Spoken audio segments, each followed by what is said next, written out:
Hello boys and girls and welcome to Arsenal TV. This is my preview for the Arsenal versus Man United game, FA Cup 4th round. Do you know what, guys? I'm actually absolutely buzzing for this game because we've come back from a great result against Chelsea and getting a nice 2-0 win last time in the Premier League, and that game for us was a do or die, really, if you want to put it that way. It was more or less that if we lost that game, we would have been 9 points behind Chelsea, and then we wouldn't have got top 4 this season. But we managed to close the gap and keep it to 3 points, so that's a massive. Now, because we've got Man United creeping up our backsides at the minute, it's very hard because we've got tough games coming up. We've got United now in the FA Cup. Then Tuesday we've got Cardiff. Then we've got Man City, I believe. And then we've got United again in the Premier League. So it's going to be very, very tough. We've got some really, really tough games. But at the moment, Arsenal are doing okay. Against Chelsea, we had a good lineup defensively. Defensively, they played as a unit. We had midfield. They was doing their job. You had the attack doing their job. Aubameyang was unlucky not to get a goal against Chelsea. Apart from that, he was absolutely sensational. And all the players deserve the credit that they got because they all put in a decent shift in and they played as one, and that is what I want. You had the right intensity, you had the high pressing, you had everything from the whistle to the get-go and to the 90 minutes. Absolutely sensational from the team, and I'm quite happy. Now, in terms of Man United, well, they've recently got rid of Jose Mourinho, so they're kind of happy now because Paul Pogba is now playing as you expect him to play. Now he hasn't got Jose Mourinho as his manager. They've got in Solskjaer, ex-Man United player, as their caretaking manager until they get a decent one in. But at the minute, Man United are coming off and they've got 7 wins in 7 games. So they're on a massive unbeaten run at the moment with 7 games. So can Arsenal stop Man United in their tracks? That is the question. Can we stop them?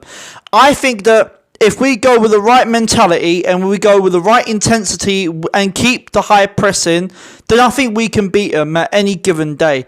You know, you got one of the 2 best strikers up front for us, and that's Aubameyang and Lacazette. 2 best strikers in the league, and at the moment, all they've got, Rashford, who's now come back into the team. They've got Rashford.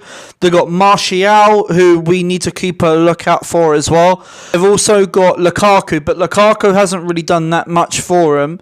He's been a little bit poor for them, so it's going to be very, very tough. I want to see a good, decent game. Now, if Emery is going to play this game, he needs to go with the right team. And I feel for this game that we need to go with a strong lineup. None of this youngsters crap. This is Man United. This is Man United. We need to go with a strong enough lineup to take down Man United. So I'm absolutely buzzing for this game, and I'm hoping that Arsenal will go through to the next round. So that is what I'm hoping. So guys, I've seen on other videos that people are doing combined 11. Well, I'm not going to do a combined 11. I'm going to stick with my preview and my players the way I do it. Let's start off with the goalkeeper. In goal, Bernd Leno. Simple choice. You know, we want the best play. We want the best players on the field. I don't feel that Czech should be playing for this game because, you know, this is against Man United. We need the strong enough team. So I'm going to go with Bernd Leno in goal. We're going to move into the flat 4. And guys, before I tell you, my formation is a 4-4-2 diamond. So I move into that flat 4 now.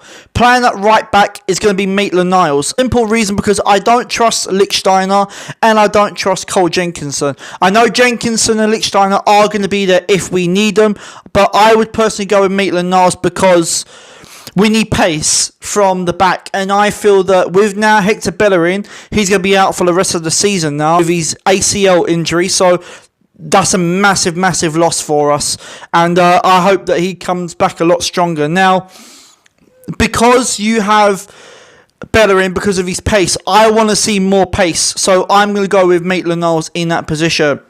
We're going to move into the 2 centre-backs. First off is going to be Socrates. You know what? Socrates actually celebrated the tackle as if he just scored the goal in the World Cup final.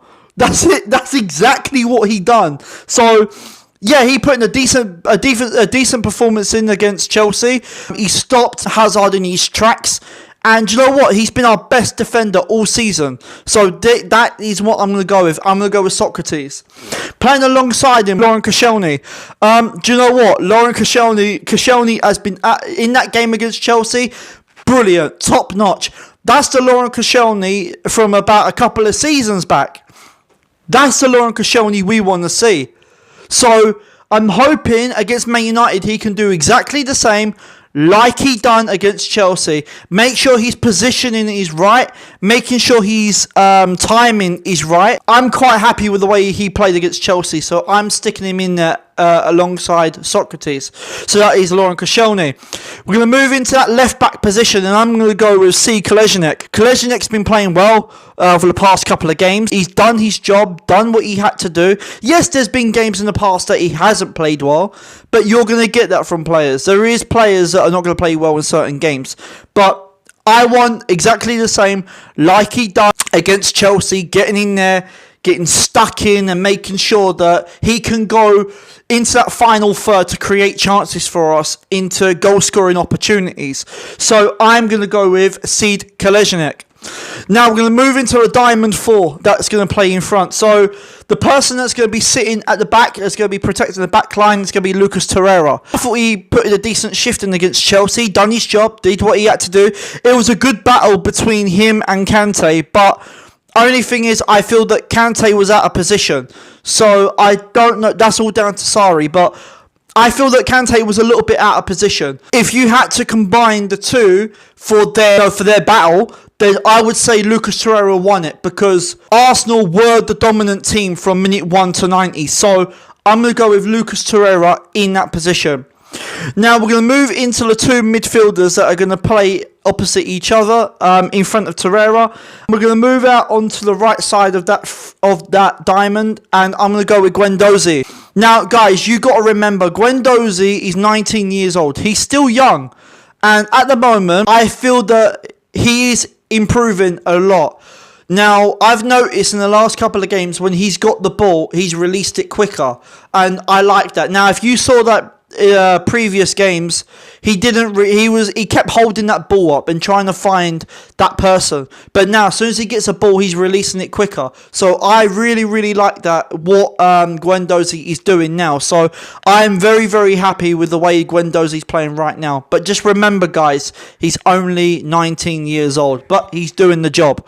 So I'm going to go with Guendouzi. Playing out onto that left side of that diamond, I'm going to go with Granit Xhaka. Granit Xhaka played well against Chelsea, did what he had to do, even though he was still playing alongside Torreira, but Torreira was in a different position. Granit Xhaka still had that freedom to go and build up the attack. So I was quite happy with the way Granit Xhaka has been playing. But, you know, I don't want the same performance like we done against West Ham. I don't want that for none of the players. I want the same intensity, the same high pressing like we done against Chelsea. That's it. So Granit, I'm hoping exactly for the same against Chelsea. So Granit Xhaka goes into that position. Playing in that number 10 role that's going to be at the top of that diamond, it's going to be Aaron Ramsey. I know that Emery has said that Ozil is going to be probably going to be picked for this game. But I would personally go with Ramsey because, you know, of his pressing game, his intensity, his energy. That is what I want. Ozil, for me, when he loses the ball, he doesn't track back. So that is my only concern. That's why I have gone with Aaron Ramsey in that number 10 role. We're going to move into the two strikers up front. First off, onto the left-hand side of that striker area, I'm going to go with Alexandre Lacazette. Yes, he got a goal against Chelsea, a brilliant goal, in fact, because what made it to be a good goal was because that second touch to get that ball away and to blast it with power into that top corner. I thought he did well. His hold-up play was absolutely sensational. I've got no problem with Lacazette. All I want from him is just to get more goals. That's all. That's all I want. So I'm hoping that he can give the same performance like he done against Chelsea, but not against West Ham. Chelsea is the game that Emery needs to focus on to say, look, this is what you're doing, this is what you're not doing. That is what I want week in, week out. That's what Emery needs to be saying to these players. So Lacazette for me goes into that position. Playing out onto that side is going to be Pierre-Emerick Aubameyang. Again, it was very unfortunate for him not to get a goal against Chelsea, because the way there was a part in the game against Chelsea where he was cutting in between the defenders to try and barge past them and to get the goal. It was basically 3 against 1 if you're including the goalkeeper. He was so close, absolutely so close. Even the chance from Lacazette, when Lacazette pinged the ball through into the box, and he literally just stepped over it. So he's very, very unlucky not to get a goal. I feel that probably Aubameyang will probably get a goal, but I've noticed with Aubameyang for the past couple of games is that with Aubameyang, every time that he's playing alongside Lacazette, he drifts out to the right-hand side. So if you're going to play him as a 2 up front, then play Aubameyang out onto the right, because that's where he's mostly drifting off to. So that is what I'm going to go with, Pierre-Emerick Aubameyang. So guys, there is a 1 to 11. That has been the preview. Let me know in the comment section below if you agree with it. If not, let me know of yours. Let me know of your predicted score. I'm going to go Arsenal 2-1. That's my predicted score. Guys, I really do hope that you've been enjoying the content that I have been putting out, such as Emery's press conferences, and that if you would like more of that, please do let me know in the discussion that's in the chat, that's in my homepage for the channel. Please let me know in the discussion, and also let me know in the comments section below. Let's get this channel to 1,000. That is what I want. We're at 181 at the moment. Let's keep pushing it on to 200, and let's see where we go. That is what I want. Guys, on Monday, I will be on Cannon Fodder TV doing the fan comments. So make sure you get over there. I will promote the channel so you can go over there and subscribe, and also keep a lookout for that as well. I don't know roughly what time yet, so just keep a lookout. So guys, until next time, you've been watching Arsenal TV, and I'm out of here.